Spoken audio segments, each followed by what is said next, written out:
Hi, my name's Kate. I'm a lead trainer for Realise Training in the Early Years sector, and I'm going to be answering some questions about our Level 4 qualification.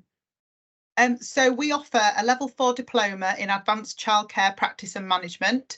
It is a course with 8 mandatory units and an optional unit. We cover it over 6-week phases where you will look at 8 different themes, including study skills, professional development.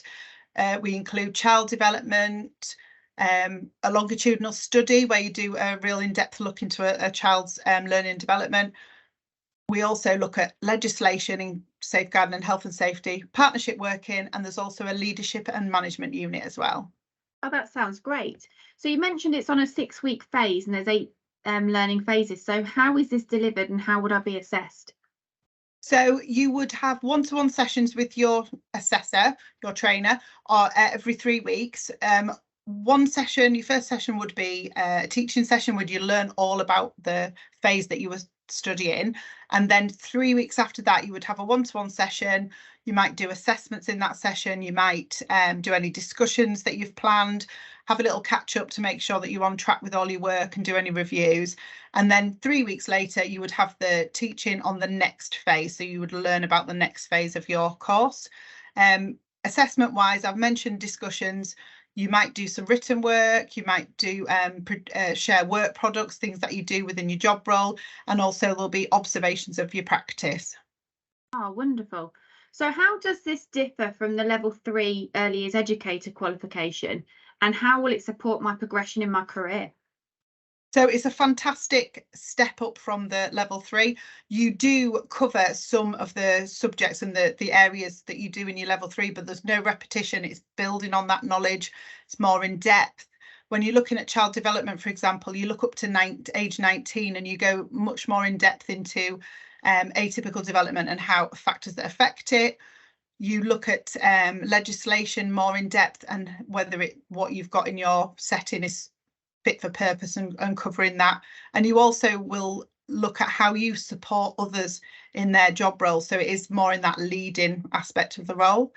The optional unit is really good as well because you get a deep dive into a specific age phase or a specific aspect of your role and go in more depth into that.